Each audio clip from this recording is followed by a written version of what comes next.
Hello, everyone. Welcome back to another wonderful edition of the show. If marriage requires a hard work, and we are saying good afternoon, good morning, good evening, wherever you're joining us from. And on the show today, we have our wonderful guest. We're still expecting one of our other guests to join. We are going to continue from where we stopped last week. And if you're new to the show, this is Married Talk Show, and edition 34 is what we have today. And we're so glad to have you here today on the show. This is the best place you can be. Trust me. And we have two wonderful guests on the show. They are the people that came in last week, and we'll be continuing from where we stopped last week. But before I introduce our guest to you, I'll actually like to give you your flowers for joining us also on the show today. Please leave your name and where you're joining us from in the comment section. We will be glad to give you a shout out. And thank you, Mr. Yinka, for joining us on the show again today. We really, really appreciate you. Welcome to the show. Um, our other guest will be joining the show shortly. But before then, I would like to introduce my sister, uh, Mrs. Blessing. She's actually seasoned when it comes to finances, and she will be talking to us about finances today, how that can actually make marriage a hard work. So get ready today. And our other guest, Mrs. Oyedokun, will be talking to us about infertility issue, how that can make marriage a hard work. And now let me go back to my sister, Mrs. Blessing, all the way from Mississippi in Tennessee, here in the United States. Thank you so much, um, Mrs. Blessing, for joining us on the show today. Um, we really, really appreciate you. Thank you for coming on the show. Do you have anything you want to tell our guests, our viewers at home, before we dive into the show? Yes, yes, yes. Can you all hear me? We can hear you live. Hear me? Yes, thank Awesome, you. awesome. Glad you could hear me. Well, I just want to say thank you all for tuning in. Of course, you know that this program is as powerful as it is because you are all connected and you're joining us today. You could be anywhere. Like I said last week, you could be anywhere, but you choose to spend part of your today with us. I value your time and I appreciate you all joining on. And of course, to my friend and sisters, Miss Cecilia, thank you so much for bringing me again on this show.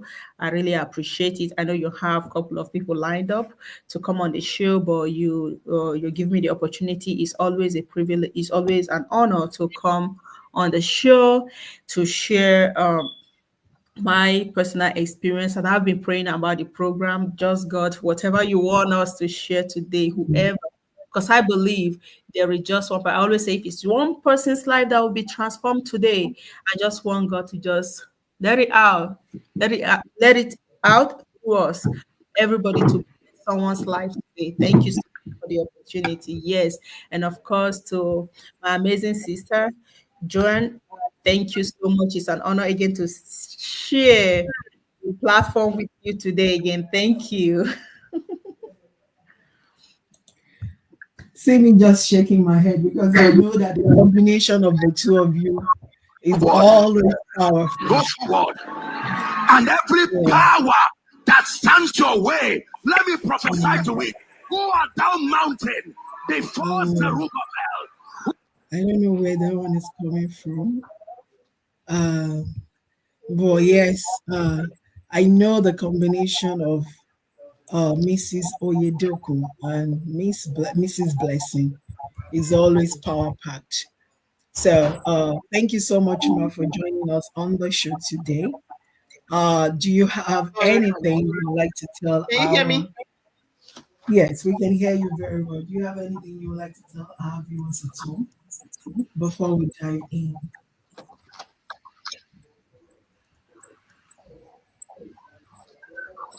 All right.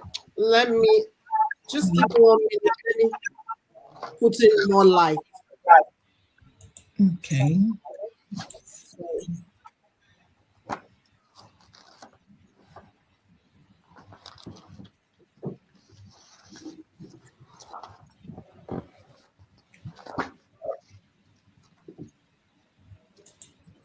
Um, I'm trying to see why we are not having the background. Let me see what is going on here. Uh, Yeah, the background wouldn't let me change to the today's edition though. it's okay. I'm even. Oh, okay, good. Thank you. Because everything was just black, and I'm like, what's going on here? Anyway, we Technology. got We it have to be figured out. patient. Yeah, Patient for technology. technology. Yes, technology. Good Anyway, afternoon. Sorry for joining late. no, we appreciate you joining. Thank you for coming on the show, man. Um, Again, like I said, I know the combination of you and Mrs. Blessing is always power packed, and we look forward to learning so much from both of you today, um, gaining so much wisdom and insight from your abundance wealth of wisdom. And you will be talking to our viewers at home today from the angle of infertility or delay in childbearing, how this can actually affect and make marriage a hard work, wrap with other stuff. But I would like to introduce you formally. We have Mrs. Oyedokun all the way from Maryland, here in United States of America. Welcome on the show, ma. Do you have anything you want to tell our viewers at home before we dive into today's show? Thank you so much for having me once again. I enjoyed being with you guys last week, and I'm here again to rub minds together. Thank you so much. You're welcome, ma. Thank you, ma. So we're going to dive right into the show today. And I would like to give you the opportunity to tell us about what you do. And I know this is related to marriage, even for people that are married and for people that are still single. And to also enlighten us. And I'll be starting with Mrs. Blessing about finances because a whole lot of people believe that marriage is based on how much you have in your bank account. Even the people that are not yet married, most of them they are not ready to get married because of that. And the people that are in marriage already, uh, they make it revolve around this. I would like you to share your insights, coupled with your background, your what you're seasoned with, how we can make finances to make marriage a hard work or to make marriage enjoyable one, and also your advice to people watching the show today, the people that are married.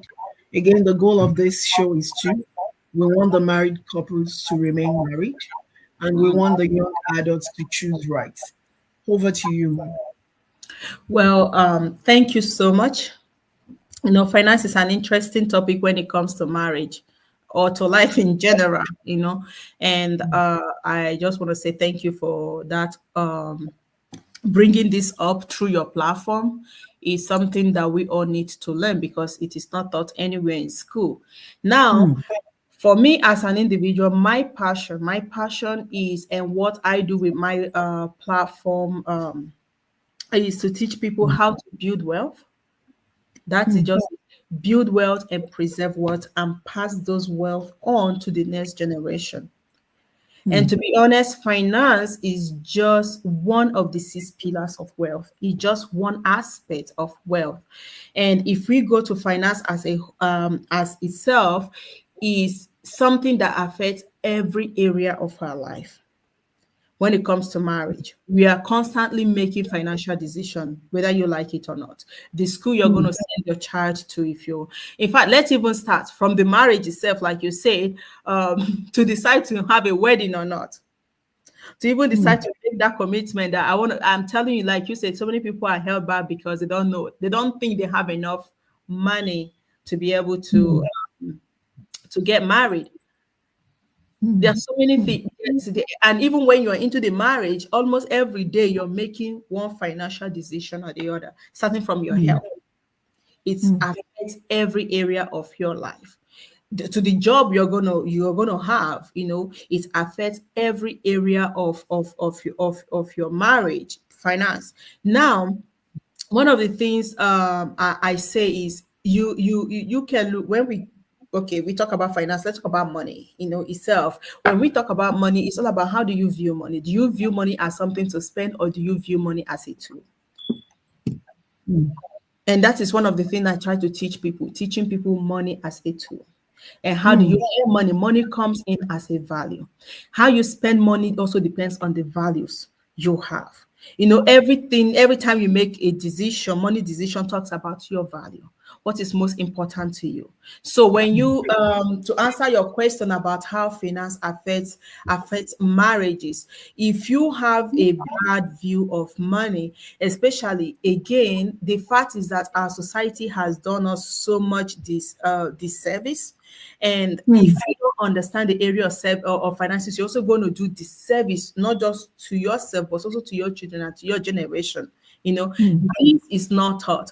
We are taught from the time we start going to school. We are prepared. We are being prepared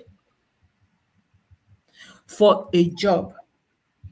And the essence of getting a job most time is to get this money and pay bills. That is just the average education we have about money, about finance. But there's no breakdown on how finance itself work as a tool. So you see people, because we don't understand, we think that money should take the first place in instead of the money should take the first place in our decision making. Like, let's say, for example, you are talking about getting married. What relationship I have, people forget that sometimes what's it called,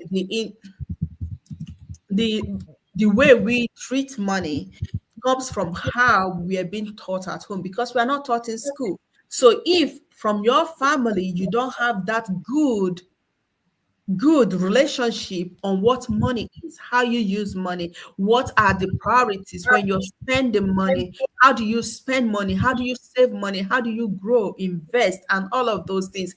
So if we don't try, and that is one thing I tell people, once you are in courtship, it's all about you understanding how this person views money, what is this person's relationship with money, because at the end it's going to affect how you as a family right now is going to deal and deal with money.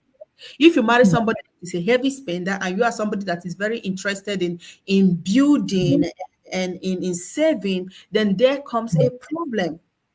If you don't deal with it before you get into marriage, there's going to be a huge issue when you get in the marriage, because you see somebody that is all about bring the money, let's spend it, and you see somebody that's all about, well, let us build. There's always going to be that conflict of interest somewhere.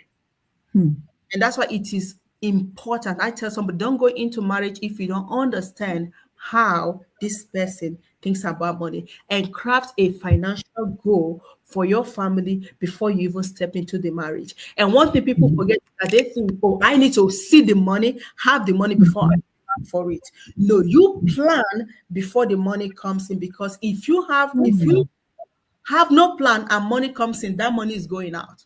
People don't know. Our hands are like baskets. Without it neatly packed and all of that, as that money is coming in, it's going to drain. There's so many things to spend money on. Literally. So I tell people before you get into marriage, it's very crucial that both of you think about it. And you know what? You're going to see. It's very evident when you see people with money issues. Is when it comes to marriage. When it comes to what's it called, wedding planning. It's very clear to see people's behavior around money when it comes to how they are planning for their wedding. Yeah, you can easily see it. The heavy spender wants to go all out, impress people that don't even care. And that is where you can catch those clues to say, hold on a bit.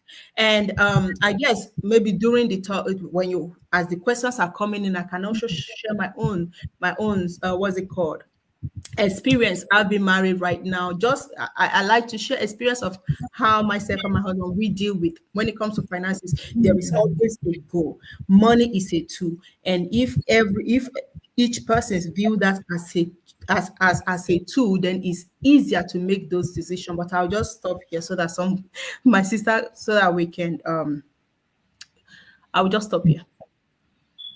Thank you so much, Mrs. Blessing. That is a powerful bond. So money not planned for before it even comes, it will be spent irrationally. Wow, that's a powerful tool. I will let you talk, Mrs. Oyedokun. You're going to tell us about what you do and how infertility or delay in childbearing can actually make marriage a hard work. And you're also going to talk about your area of expertise, your own journey, which actually brought forth this mission, this platform that you do, what you do to encourage and to help young adults and married couples out there. Over to you, Ma. Alrighty, thank you so much once again for having me. I am so grateful and do not take the opportunity lightly. I'm speaking out of Life Bloom came out of a burden, came out of a pain. Let me say that. You know, there's always a saying that your pain leads to your purpose, and sometimes you just hear it, but when it's actually coming to reality, then you can feel the weight and the sense of it. By God's grace, I have an accounting background, but in this place where we have a coach and an advocate, and Life Bloom is an organization where we create awareness about endometriosis, infertility, PCOS, and all women related issues that can affect women.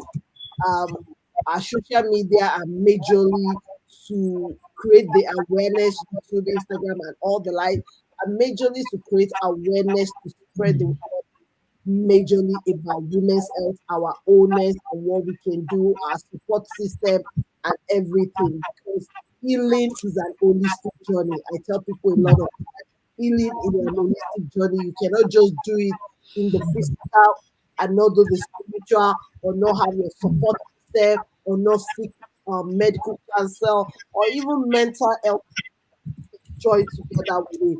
So, having said that, I'm just going to briefly share my own journey, and I hope that it would encourage some people on the call to be able to relate to it. Can you hear me? Yes, we can hear you very well, Ma.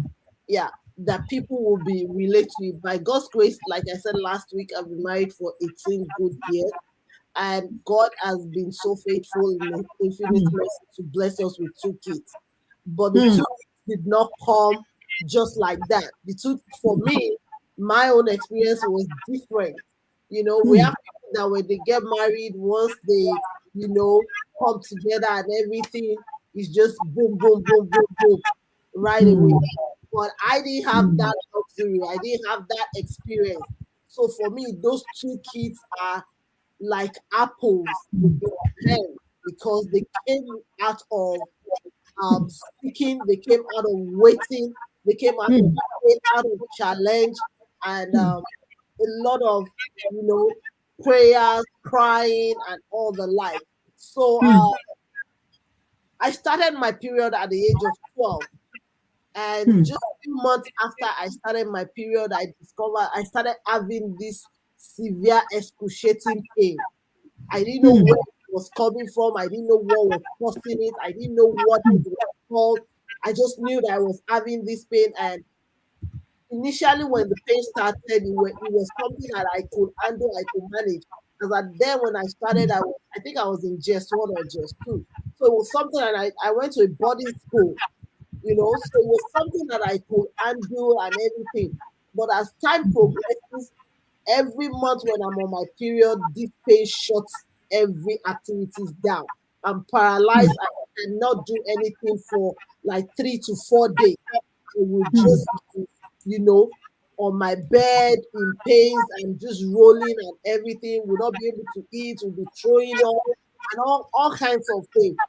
Eventually, when I got home on holiday, I told my mom, and she took me to the doctor, and they said, "Oh no, the doctor they dismissed my pain. They said, "Oh mm, no, it's just because I'm just starting my period. It's all in my head.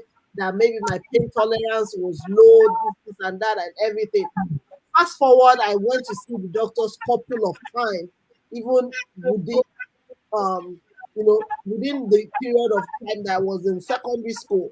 But they kept dismissing it and everything. So at a point, I just gave up and I was just like, okay, maybe this thing is all in my head. Maybe we women were meant to endure pain. Maybe that's what we're created for. That's what how God has created our body. If we have to go through the pain of childbirth, then maybe this is how it starts. So mm, as I was, I was just like, you know what, maybe that's what I have to deal with as a woman, and my mom could not relate because she didn't have it growing up. So fast forward, she asked around, she asked some of her friends, do you know what's coming? Da, da, da, da, da. Some of them, just gave her advice that okay, that I just have to endure it till I get married. That once I get married, things will get better as I start having. So I just believed it, and I was just dealing with it with over the counter medication, paracetamol, and all that.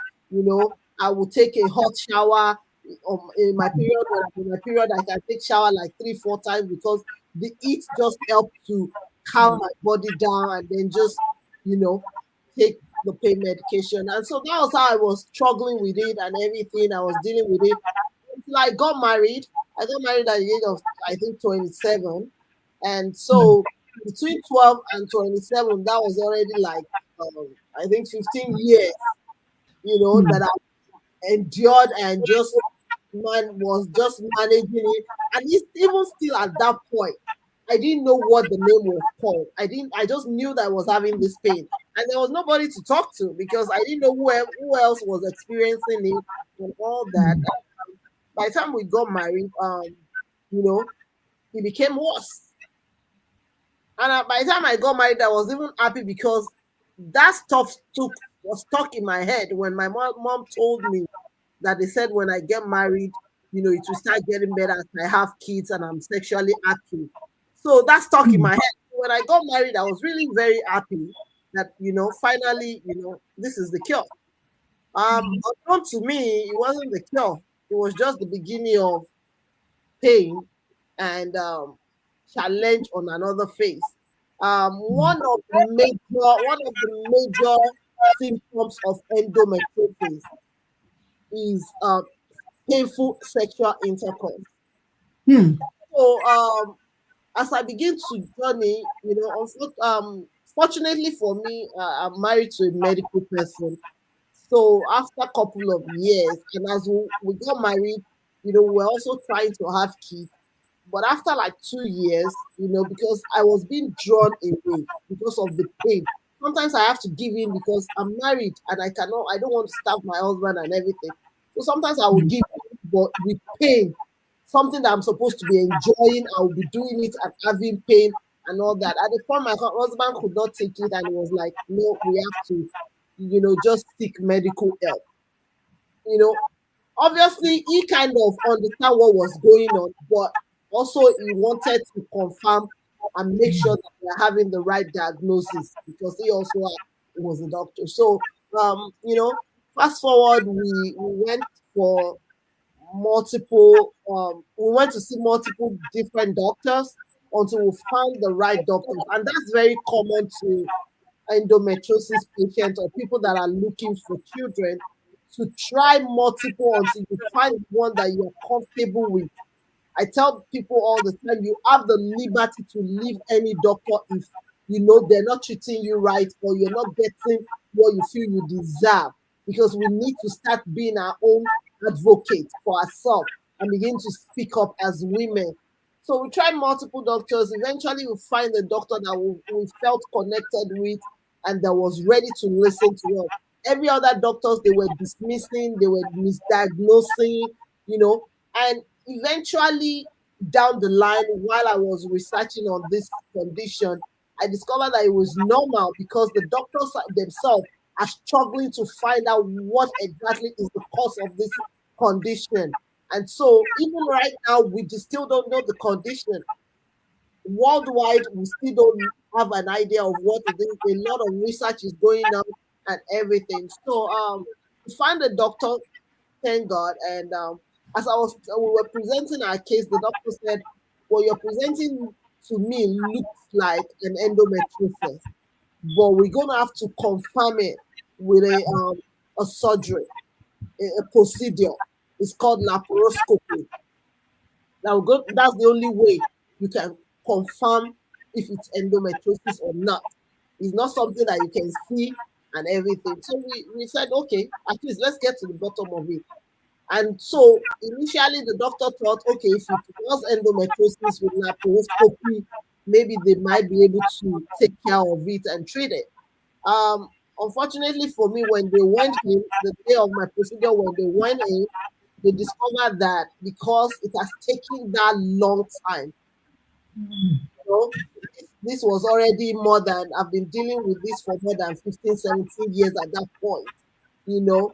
So it has really, really affected my pelvic area, my womb, my uterus, everything, my digestive organs and all that. It has meshed everything up and tangled everything together. So when we came out of the procedure, the doctor told me, you know what, it's a mess in there and laparoscopy will not be able to take care of it. Was a little bit disappointed, but was glad that we were able to get to the bottom of it. It confirmed that procedure actually was what confirmed and diagnosed that I had, I think, stage 3 or stage 4 endometriosis. So we fast forward, she referred me to another doctor who then specializes in endometriosis, and we went in for a surgery. The surgery took me 11 hours for them to be able to clean up everything because they were dealing with delicate organs and they didn't want to have to destroy any of my organs so that we won't be having to deal with another issue entirely. So that took 11 hours, and I had to be in the hospital for like, I think, 6 or 7 days. Um, had some other complication after that, but God did it. I started healing. It took like, I think, 6 or 8 months, and after that, because this condition called endometriosis is a chronic condition, it has no cure as we speak. You can only manage it, but it's also a progressive kind of condition. And what does that mean? It means that even like they did in my own, they went in, they cleaned it up, they scraped out everything because it's a growth. It was growing. Endometriosis is a growth that is growing outside of the uterine wall. So normally as a woman, we have something called the uterine lining, and it's supposed to be there. But now imagining that stuff growing outside where it's not supposed to be. So that was what was happening. So the surgery was to clean it up and did everything. And by the time they were done, my doctor called me while I was still in it. You know what? We might need to do, because it's a progressive thing, and if I don't get pregnant immediately, um, it will go back. Because if I don't get pregnant immediately and I start my period again, the growth hits on estrogen. And you know that when we're doing our period, that's the hormone that we release. We release estrogen when we're doing our period. So we needed to suppress that estrogen with pregnancy or hormonal therapy, which we didn't want to go into. So my doctor suggested that, you know what, I don't want to take a risk of having to say that you guys should go and try naturally. Let's just resort to IVF. So we did our first IVF, and we thank God, it was successful, and that was what gave birth to our first daughter. You know, and after that, I was really very hopeful. I was like, oh, I think I've passed the hurdle of endometriosis, and at this point, we were already 1.5 years into our marriage before we had our first kid. I was like, you know what? I think we've passed that hurdle, and everything should be fine.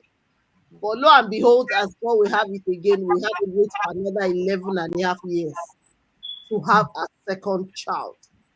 And we did a couple of IVFs that failed. I think I did roughly about 8 IVFs. Oh, wow.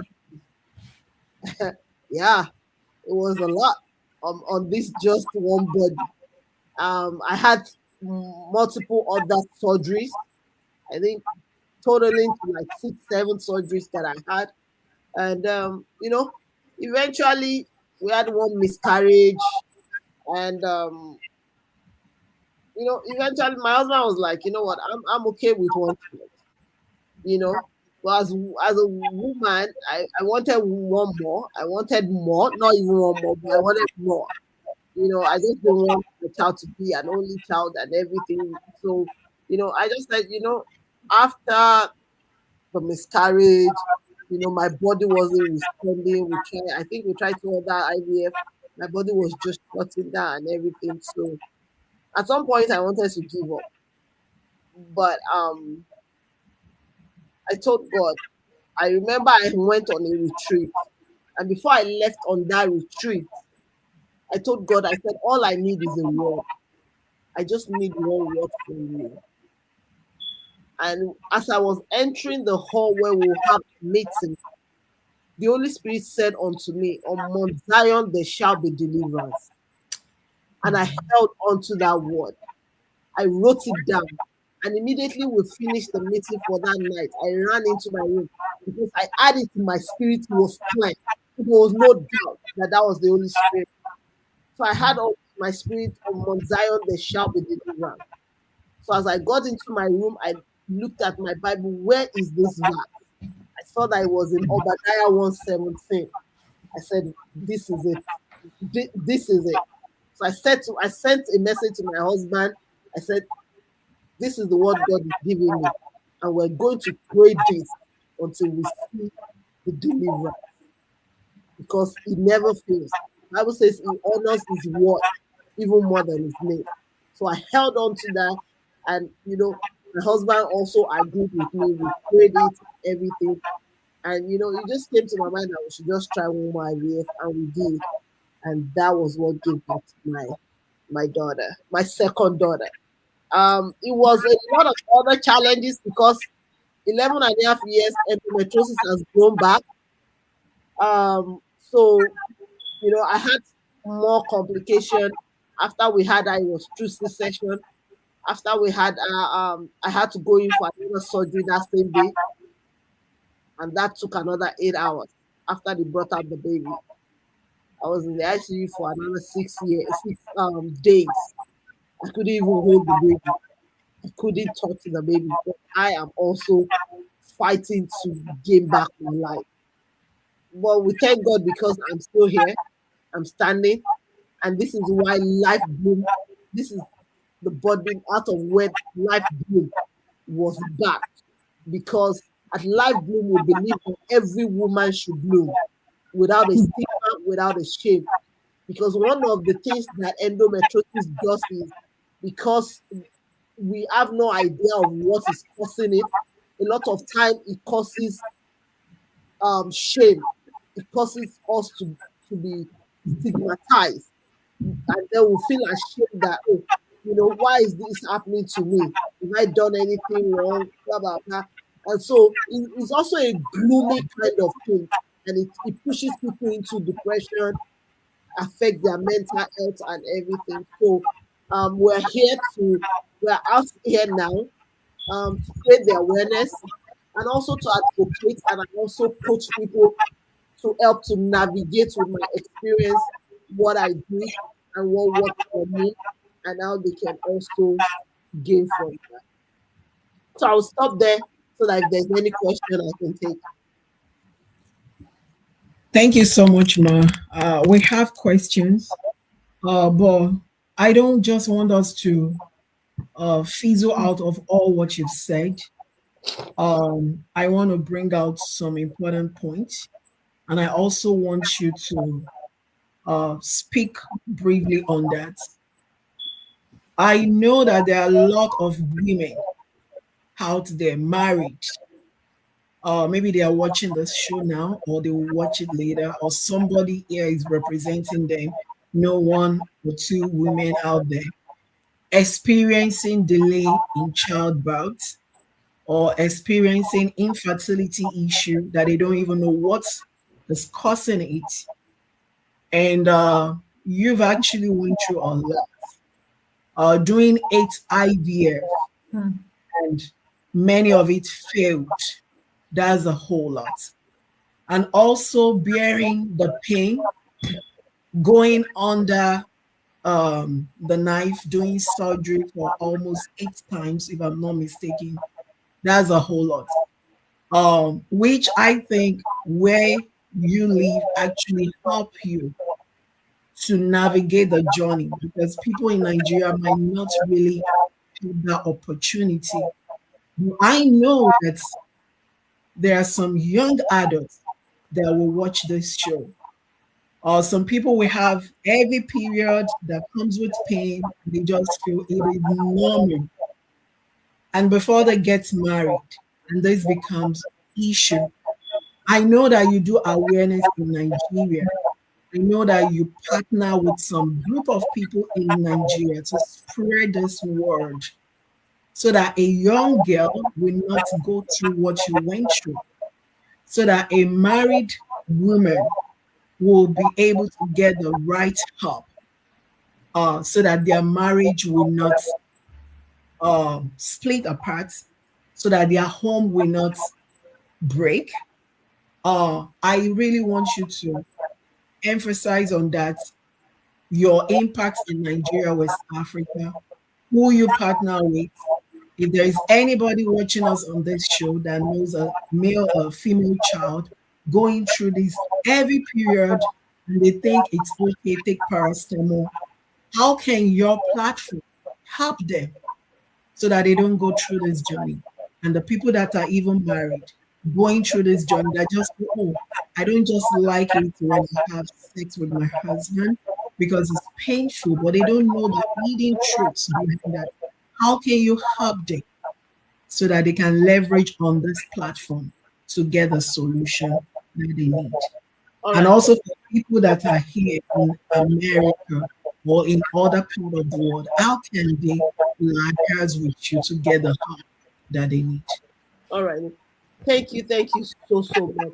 One of the things that we do at Life Bloom, we do so many things. One of the major things that we do is we're creating awareness. And we're creating awareness, like I said, through our social media platform. I know that Mrs. Oguro will probably just link some of our platform on this channel for people to go and watch some of the stories that I told on them, and we brought some medical people as well and some of other people. So that's one way that we do it.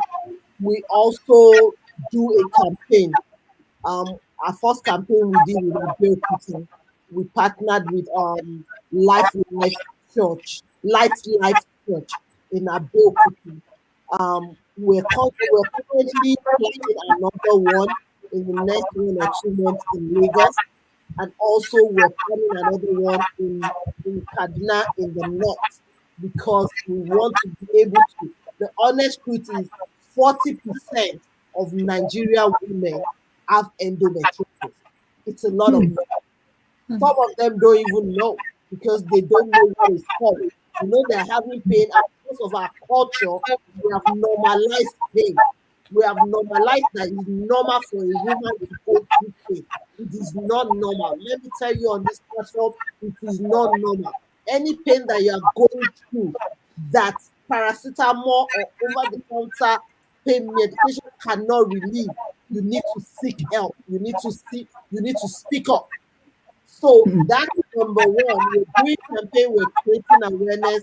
It's number one. We also have a life bloom community support that we do. It's a group, it's a community group on WhatsApp. But if you go on whether Facebook or Instagram, there's a form there that you have to fill. Let me quickly say this. We do not only deal with endometriosis, we do not only accommodate people with endometriosis, because we know that women go through a lot. Some people have endometriosis, some people have fibroid, some people are dealing with PCOS, you know, some people their own is infertility. You understand? Some people theirs is miscarriage. You know, they get pregnant or they're just miscarriaging the baby. So that's what the community is all about. On the community, we provide more support, more help to people. We engage, we pray together, you know, we talk together, we rub minds together. And you know, I also come in there, I bring people on there to share.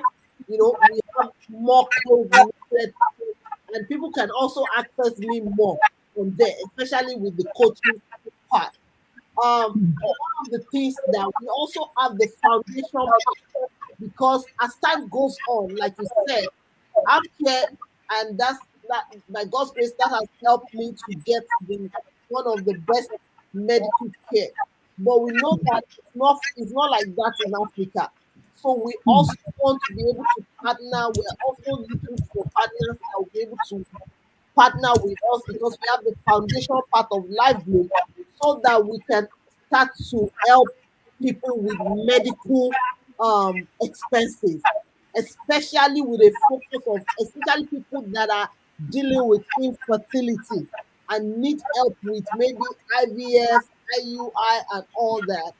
Um, that's one of the other things that we're doing, because we want to be able to have a proof of what we're doing, letting people know that, you know, if you partner with us or you work or you come to us, we can actually advocate for you, support you, and help you to be able to.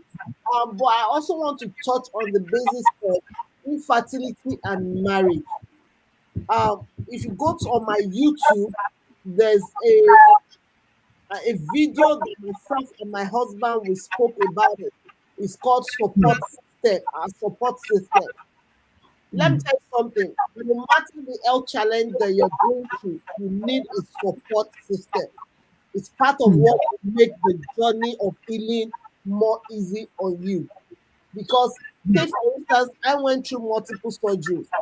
I went through multiple surgeries. If I don't have a good support system in the person of my husband, my church family, my own family, his own family, you know, community that were built to help support us, it was going to be very challenging. It was going to be very challenging, because this last one, with the delivery of my second daughter, I just released a video this week on my YouTube channel talking about how I spent 22 days in and out of the hospital after delivery. When I had my baby, remember, I had the surgery 8 hours after they brought out the baby. So I was in the hospital for 8 days. We actually named the baby, we did the naming in the hospital. And then I got discharged, and I came home and I was all happy, you know. even not strong, but at least I'm in the comfort of my home. I can be healing and everything. And lo and behold, 5 days after, I started running to the doctor. My blood pressure started going up and everything. My husband, tried to manage it as much as he could under in our house.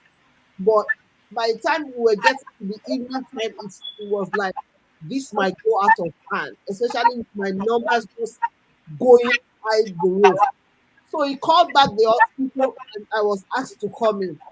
I got back in and they readmitted me and they ran some tests and discovered that I had infection because before they discharged me, I had NG tubes, I had catheter in me, and all those stuff. So I had all those wires and everything, and I brought them home because I hadn't finished healing. So apparently, I had infection. To cut the long story short, and I was admitted. And after that, and everything, after 7 days again, I was discharged. And getting back home again, thinking that I've fought that and I've conquered, only to start throwing up again. There was just one night that all through the night I was just throwing up. All through the night till daybreak, could not hold anything, not even water, no juice. So when it was afternoon, my husband had to call the hospital and I was asked to come in again. I went in, they ran some tests, did some scans, and they discovered that I had a bowel obstruction. And so I had to be readmitted the third time. I say all this to say if there was no good support system, my husband was the one taking me back and forth. We had some people, friends, and family that were coming in to help with my family at home. The children that we left with my daughter and my nephew and my mom, that were at home. So we had a community. Support system is key. Part of what we also do is also to collaborate with some mental health psychiatrists, professional licensed therapists to also cater to people. Because let me tell you something, some of these things rather, affect our mental health. When I was going back and forth the hospital, there was a time I told my husband, I said, you need to get me out of this hospital right now because this 4 walls of this hospital is driving me nuts. I need to see sun. I need to see my children. I need to go out. But I was in pain. I had a lot of eyes wired on me and everything because it has started affecting my mental health. So when you don't have somebody to talk to, we're not created to be an island. We're created to live in community. So you need to have somebody like a coach, a mentor, a guardian, an advocate that can help you navigate and you can rub minds together constantly because that's where the issue of mental health then comes in. But like I said, in marriage, it takes two to tango. You have to be able to work. We said this last week. You have to be able to work together. Bible says, "Can two work except they agree?" No, they cannot. And so we have to be able to support each other. And yes, we're talking about women, but it also affect the men. It's the other way around. You have to also do the women that will be able to support your husband. But I'm very grateful that I have a wonderful and a very supporting, loving husband that was always there at every step of this journey with me. That made a lot of difference. I won't lie. If it was the other way around, I probably might not be here. So let me stop Thank there. you. Thank you so much, Mer, for all the wealth of wisdom that you poured out. And to our viewers at home, Mrs. Oyedokun, she's on Facebook, she's on Instagram, she's on YouTube as Life Bloom.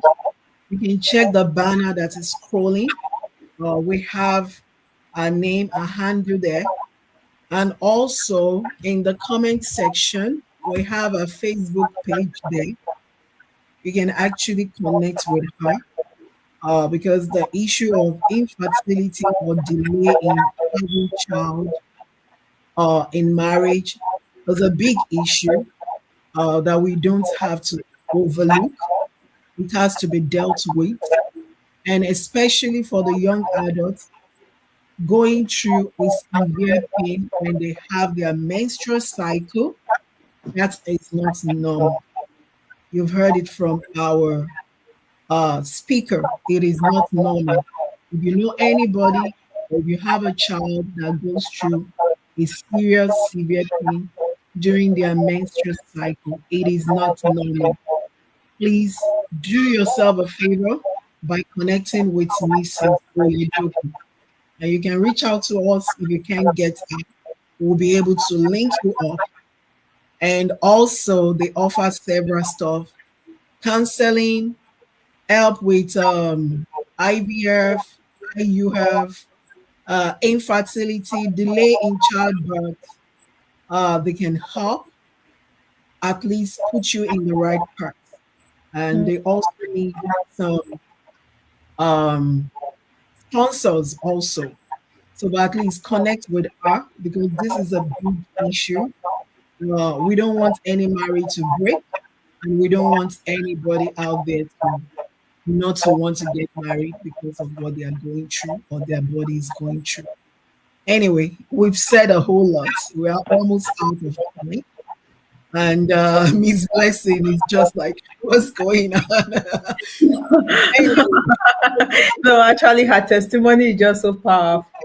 Honestly, I'm happy that we are sharing this. I said I pray before this program. Somebody's life is about being transformed. You never can tell.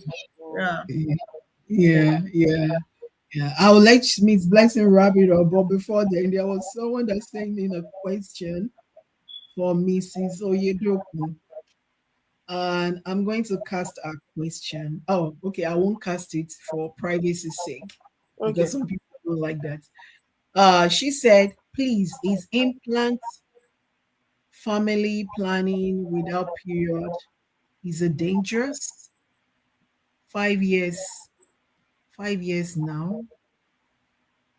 I don't really get that question. Yeah, I think that question needs more clarity.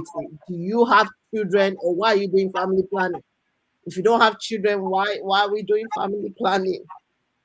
If you don't have children and you want children, then you shouldn't be on that on family planning thing. Except you don't have children and you don't want children, then that's understandable. but she made mention of a big point there, ma. She said without period. It seems as if that person is not having a menstrual period. Yeah, so there has to be more to it. It can be an hormonal issue. A Mm. lot of people that I've seen and I've spoken to, when they don't have their period regularly, it's usually due to an hormonal imbalance. But that person will have to take it offline so that we can So actually. the person have three kids, um, three kids. Uh, I do as in, please try to resend and rephrase your question. I think if I can say what I maybe she's using an implant, maybe an Mhm. IUD or the one that you put in Oh, your arm.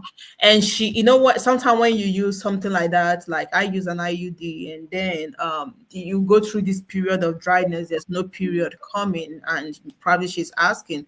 Maybe we need more information. Maybe she's thinking maybe to have other kids later on. Is Mm. it good or bad? How does that affect infertility? Do you have any experience with that? Maybe from people that have gone through your program. no. If you have kids, what I know about all these implants and birth control, or yeah, thing is that when you have kids and you don't want to have for that period, or you don't want to have anymore, and you do all these implants, then it helps stop you from conceiving. Some help, some don't. I've seen people with implants that still got pregnant. But if you're asking if it has side effect, the honest truth is there's no medication that does not have side effect. You understand? So you just have to be able to look at your body. You have to know your body composition, know how things affect you, everything. And if it's not working for you, you need to talk to your doctor and have a change. If it's working for you, then fine. If you want more kids, I don't think it's going to prevent you from having more kids if you take it out, you know. Um, but we'll probably need more clarity on the question. Yeah, I think what we're gonna do is I'll try to connect with her Okay. and give her your detail, and also make sure I follow up to make sure that she contacts you to Okay. be able to get a question answered. No problem. We're gonna wrap this up, but before we wrap it up, uh, what would be your general advice, Ma, before I switch to Miss Blessing to wrap us up on the program? What would be your general advice to couples out there having delay in childbirth, childbearing, or dealing with one thing or the other, infertility? What would be your advice to help them with their marriage? Um, I think my number one advice is trust God. Trust God. There's nobody that put their trust in God that God fails. He's always coming through. And one of my favorite Bible passage that I held on to is in Ecclesiastes chapter 3, I think verse 11 or 12, that says, "It makes all things beautiful in His own time." Our time is not God's timing, and God does not work with our timing. And we cannot box God to do it in our own time or to do it in our own way. So trust God if you're a child of God, trust God. That's number one. Number two, seek help together as husband and Hmm. wife. Seek help together because it will help you a lot when you seek help together. When you go for your appointment together, you hear what the doctor is saying together, it will help you. Trust and believe. I've been there in issue and I know how it feels. It will help you a lot of time because you guys will be able to bounce things off each other. It will not be, oh, you went for doctor's appointment and your husband is not there, and now you have to come and give the husband the feedback, and the husband is asking questions and you don't know the response to give. So when you are there, everybody's asking their question and both getting the feedback. So, you know, seek help together. That's number two. Number three is that you guys should just as much as possible support each other, love each other in that season. Because the honest truth is in the period of waiting, the tendency to drift away of each other is very high. Especially, in the point we women we are quick to say, oh, I want to go to this church and pray and fast. I want to go to this mountain and pray and fast. I want to do this. We women were always more, out there when it comes to, and the men are kind of like, just looking and taking it too, support each other. Even if you're not going to wherever she's going all the time, encourage her, support her. Let her know that everything will be fine. That was one of the things that my husband did to me. At the point my husband was like, woman, I'm okay with one child. You don't have to stress your body, stress your health, stress yourself because you want to have more kids. I'm okay with one child. As long as God has blessed us, let us and he said, you know what, if that's what you want, I will support you. But I don't want you to feel as if you are being pressured because you want to have more children from me. So support is key. Loving the person is very key. I will stop there. Thank you so much, Mark. We really, really appreciate you. We really, really appreciate you opening up and sharing your wonderful journey with us.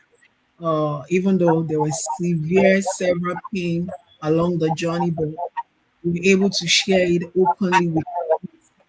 so that they don't go through the same thing that you went through. We really, really appreciate it. God bless you.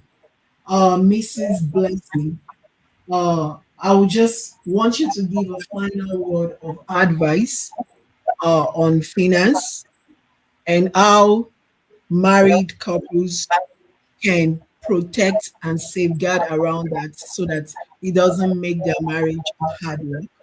And also, one advice for the young adults out there regarding um, finances, thinking they have to have these billions of naira or dollars in their account before they say, I do.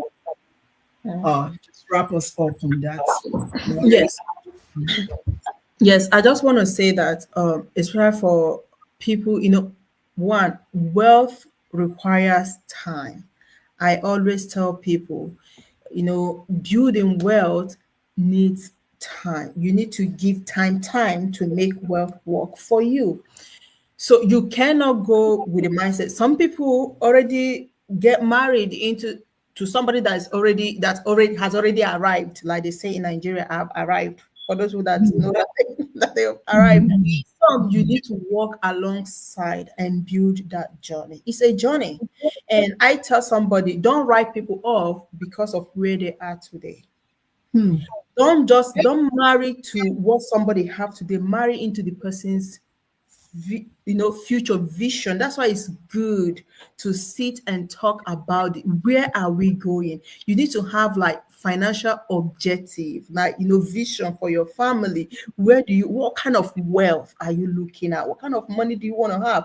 Do you just want to have money that you can spend and show off, or you want money that even when you are long gone, the next generation will still be benefiting? And what are those tools that you need to put in place? Like, for example, you need to know how much, like, I tell everybody, know what is your financial freedom number and work to make sure you build assets that compensate that financial freedom number. I tell somebody, look at this. I don't care who you are. If you are making $20,000, let's say, for example, you're making $20,000, you have the good job making $20,000 in a month for you, but you are spending 18,000, your expenses at the end of the day is $18,000, let's say, for example, in a month, you are poor. Compare that to somebody, I'm just saying, compare that to somebody that is living in one room apartment that has assets. Say that person is making $5,000 in a year out of those assets, and their expense in a year in a month. Sorry, their expense in a month is say $4,000, but it is an asset. They have assets that producing that income, that money every month that does not depend on them. They don't have to work on that to make that money. That person is way wealthier than the person having 20,000, because guess what? If something happens to that person making $20,000 in a month, guess what? That source of income is gone. They are back to square zero. So I tell people, focus on building as a family is very important. And I tell people, building wealth does not matter how much you're earning. What matters most is how much tools do you have in terms of how much, say for example, it does not matter how much you're earning, it matters how much you make your money work for you. If you understand early on how to make money work for you, I tell you, forget about the people you see driving those cars, because what pushes us most of the time is that, oh, I need to buy a big house. I tell most people, when you ask them about money, I want to make it so that I can drive big car, I can live in a big house, and I can do that. Those things are just, they are very minimal of what wealth should be. Wealth is freedom. Wealth is choice. That you can decide today, I want to take my family on a vacation without thinking about the money coming in. Wealth is memory. Building good memory, good moments with your family. I tell people, see what my parents, my dad, and this is what drive what I do. When he was alive, he was a veterinarian.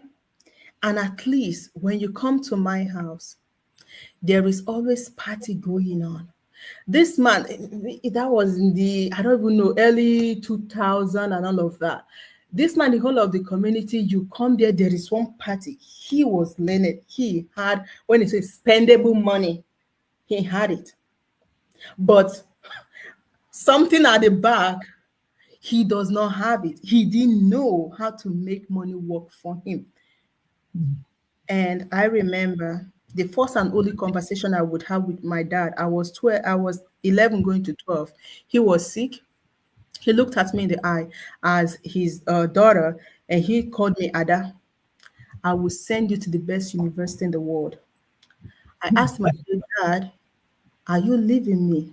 He was sick at the moment. He said no. Fast forward 4 months later, my dad passed away. I believed with every ounce of blood in me that my dad already made preparation for the future for me. He believed in education. He loved school. And I can still remember when my brother, Eda's brother, had to go to the local government because he worked with the local government to bring back his briefcase and all of that. Only paper was inside. There was nothing. My dad had widows, had orphans on his payroll that he was taking care of. He would kill cows for nothing, throw party in the village like anything. But the moment they shut his eye, that was gone. I lost my childhood because I had to quickly grow up, couple with my brother and all of that. Many times drop out of school. Things became so tough. And it's the same thing if you're married, don't just focus on money to spend to. I've seen this all. People with money, once you have spendable money, you are poor and broke. But when you have money that is working for you, invested, that is where you should be looking at. And young people do this, especially when it comes to marriage. The first thing is that they want to throw the best. They say wedding is your best.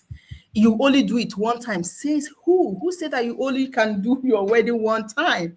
You can decide to go to a court, buy a ring, go marry, and later on show off wedding when you can have those spendable money. You can spend it without even worrying because you are not spending your capital, you're spending profit, not capital. Many people eat their seed during wedding. A lot of people, you see somebody that is not working, you are not, you don't have anything, but you're feeding a community when you're making wedding. That is not how finance should be. I tell people, sit down, think about the future. Don't write people off. Don't marry somebody because this person can afford to give you this right now. Marry somebody that can afford to give you freedom, to give you choices, and freedom of time and location, to give you good moments with your family, that you don't have to struggle. And I tell somebody to build wealth, you also need to pay the sacrifice. I know I come on this show, people will want me to wear wig and all of that. No, I tell people there are three stages of wealth creation. There's the survivor stage, there is the existence stage, and there is the living stage. And it don't matter how much money you've made, if you've not gone through these different stages, forget about it. That's why you see nobody that has won a lottery has become a billionaire. Ask them, you won a lottery, the next, ask them 6 months from then, that money is gone and they're back to square one. So money is not the issue. Having good financial principle and knowledge how to build and building together is a beautiful thing. Wealth creation is a journey, and that is one of the things I'm passionate I teach people. And most importantly, life insurance. Imagine that my dad had a life insurance. What would have been our future? Not just me, but my brothers. Many people are building finances, setting up their finances from roof down without any foundation. That is one thing I say about life insurance. Giving you that cushion if anything happens. And I tell people right now, I don't know, at least if you're in the US and Canada, you have different type of insurance products. And I know, again, there are insurance products in Nigeria because I've spoken with a lot of people that have done that in Nigeria. Try to get you something. I don't care where you are, except if you know that you are self-insured, then awesome.